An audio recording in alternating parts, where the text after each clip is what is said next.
So today our topic is database system versus file system. Means what is the disadvantage of traditional file system so that we have to learn database system. Database system versus file system. So the disadvantages of file system are data redundancy and inconsistency, difficulty in accessing data, isolation, atomicity, concurrent access anomalies, security problem. So, we will learn each and every point in detail. Our first point is data redundancy and inconsistency. What is redundancy? Redundancy is the concept of repetition of data. That is, each data may have more than a single copy or same piece of data in different files. Take one example. Hotel management system. There are two tables. One is for customer detail, another is for billing information. If the spelling of name of customer are different in different files, then there may be redundancy though they are same customer. So, the file system cannot control redundancy of data as each user defines and maintains the needed files for a specific application to run. There may be a possibility that two users are maintaining same files data for different applications. Hence, changes made by one user does not reflect in files used by second user, which leads to inconsistency of data.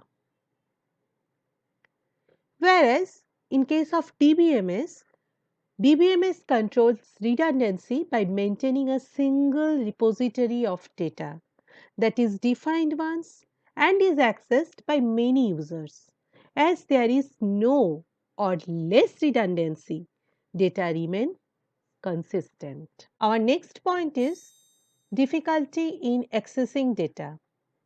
Accessing data is not convenient and efficient in case of file processing system. Conventional file processing environments do not allow needed data to be retrieved in a convenient and efficient manner. So, the data extraction process is complicated here.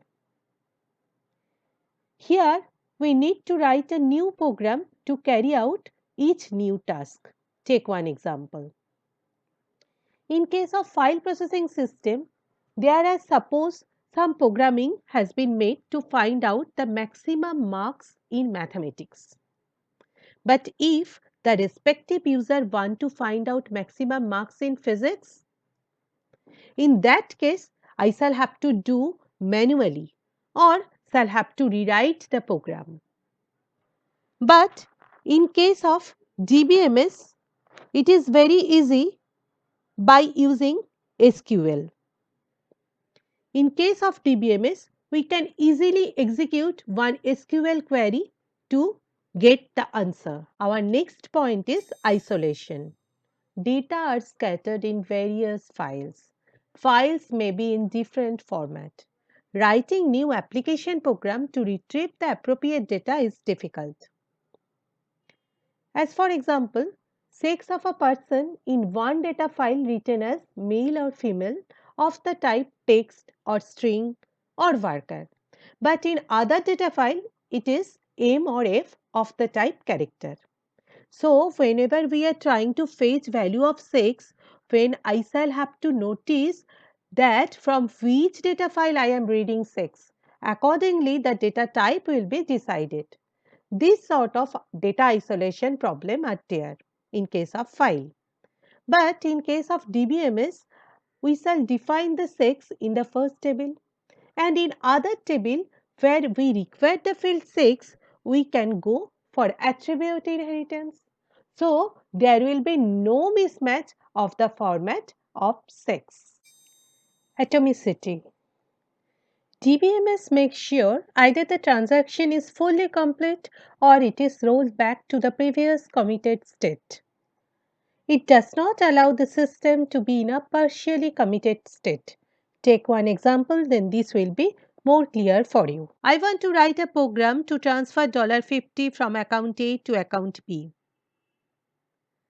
So, $50 is deducted from account A and it is credited to account B. But if a system failure occurred during the execution of the program, it is possible that $50 was removed from account A but was not credited to account B, then resulting in an inconsistent database state. So, it is essential to database consistency that either both the credit and debit occur or that neither occur. That is, the fund transfer must be atomic in nature.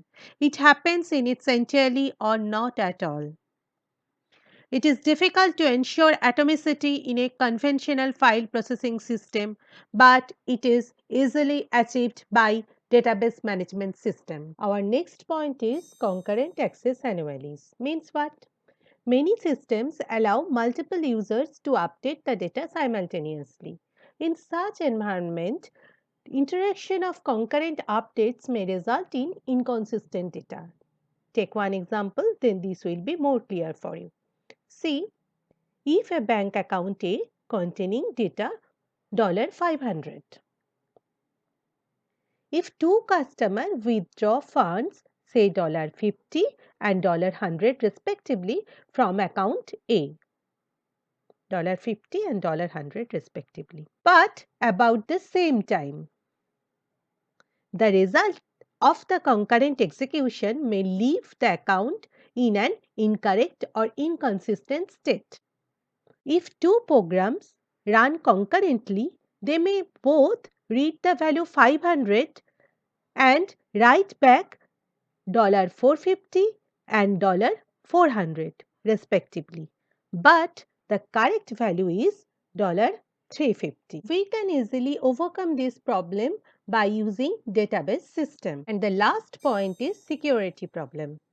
Different access privileges has to be provided for different users. This is difficult while dealing with the flat files, but this is very easy to implement in case of database system. In DBMS, this problem is resolved by providing different views of the database. Like different users are having different level of abstractions. Some user can go for select operation, read only operations, insert and read operations, but they can't do any deletion or updation operation known as different security measure. So depending upon the login name and password, the user's level of abstraction will be decided. That sort of security measure is very difficult to get implemented in case of file processing system. But in case of DBMS, we can easily apply this. For getting more and more updates, please like, share and subscribe my channel. That's all for today. Thank Thank you. you.